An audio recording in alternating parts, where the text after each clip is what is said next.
YouTube channel अद्भुत शब्द बाण पर आप सभी श्रोताओं का, भक्तों का और सब्सक्राइबर बंधुओं का एक बार फिर से स्वागत और हार्दिक अभिनंदन है।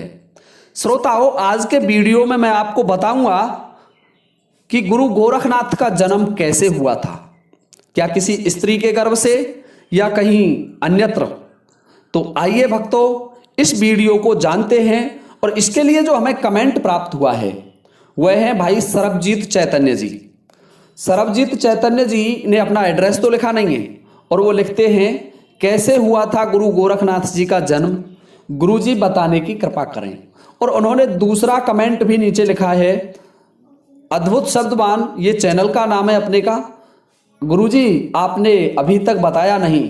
तो भाई सरबजीत जी, आज हम आपके प्रश्न का जवाब लेकर के उपस्थित हुए हैं। पर वीडियो पर चलने से पहले मैं समस्त श्रोताओं से एक गुजारिश करना चाहूंगा कि आप ज़्यादातर, अधिकांशतः 80% हमारे जो श्रोता हैं वो ऐसे हैं कि वीडियो तो देखते हैं रेगुलरली, पर भाई चैनल को सब्सक्राइब नहीं करते।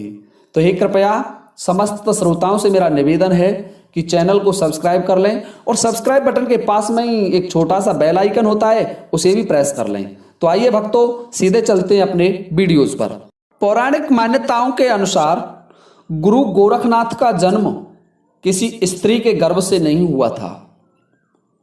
उनका जन्म गोबर के ढेर से हुआ। आइए भक्तों, जानते हैं इस रहस्यमय कथा को। एक समय की बात है कि गुरु मत्स्येंद्रनाथ किसी गांव में भिक्षा मांगने गए थे। और जब गांव में वो भिक्षा मांगने गए तो उनको वहां भिक्षा मांगते समय एक स्त्री भिक्षा देने आई। गुरु मत्स्येंद्रनाथ ने देखा कि उस स्त्री के चेहरे पर चिंता की लकीरें थी और स्त्री बड़ी मायूस और उदास थी। गुरु मत्स्येंद्रनाथ ने पूछा, हे पुत्री, ऐसा क्या कारण है कि तुम इतनी उदास हो? तो इस पर वह स्त्री बोली, बाबा, मेरे कोई संतान नहीं हुई।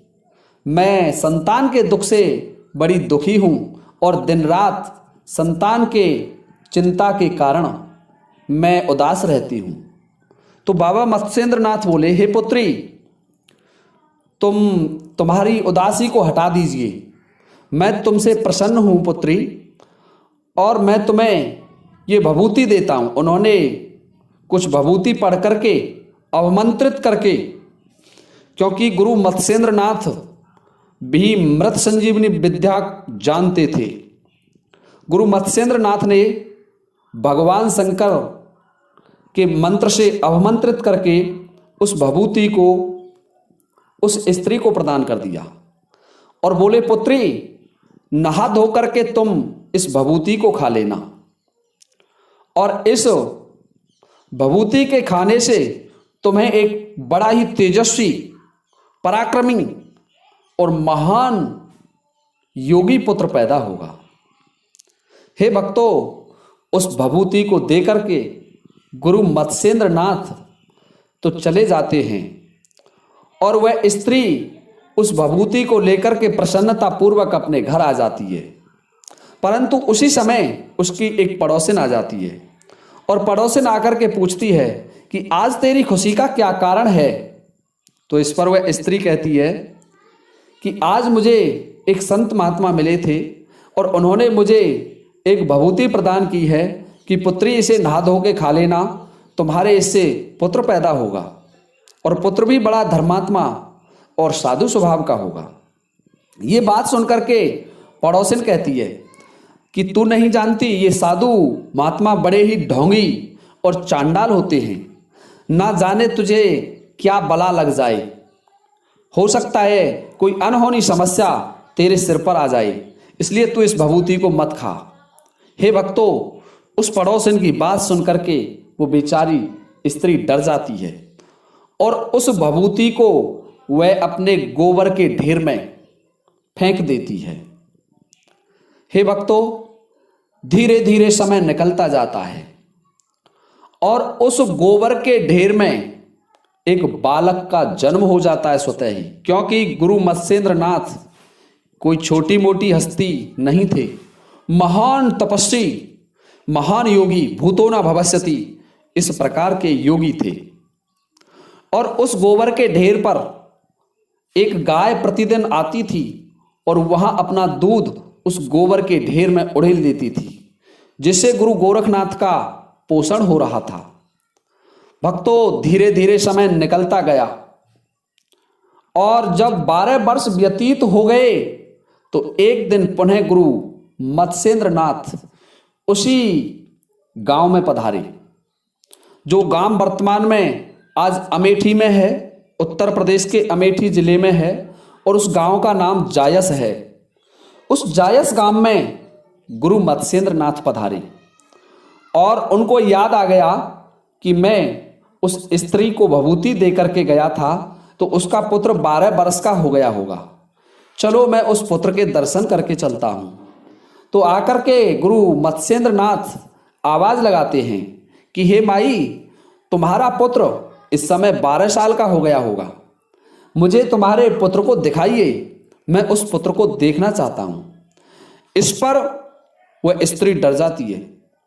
स्त्री बोली, हे प्रभु, मैंने तो उस भभूति को एक पड़ोसन के कहने से घूरे में फेंक दिया था, गोबर के ढेर में फेंक दिया था।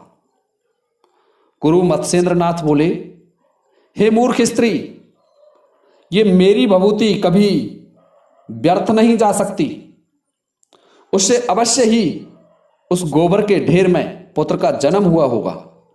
तू अवश्य चल मेरे साथ और मुझे उस स्थान पर लेकर चल जहां तू उस भभूति को फेंक कर आई थी।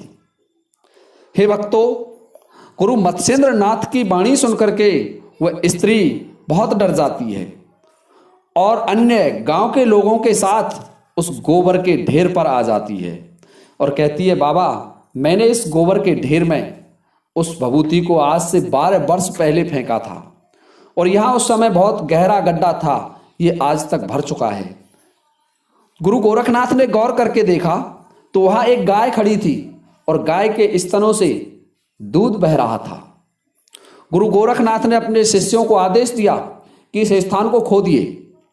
तो गुरु गोरखनाथ के शिष्यों ने उस स्थान को खोदा और खोदने के बाद गुरु गोरखनाथ ने आवाज लगाई तो उसमें से एक 12 साल का बड़ा ही पराक्रमी, धर्मात्मा और सुंदर युवक निकला।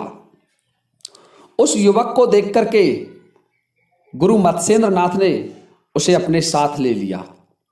वह स्त्री और गांव वाले अचंभित रह गए। स्त्री पुकारने और रोने लगी कि हे प्रभु, हे महात्मन, मैं आपकी सिद्धियों से अपरिचित थी। मैंने आपको केवल एक ढोंगी महात्मा समझ लिया था। हे प्रभु, मुझे कृपा कीजिए, मेरे संतान नहीं है और ये पुत्र आपने मुझे प्रदान किया था, इसे आप मुझे दे दीजिए।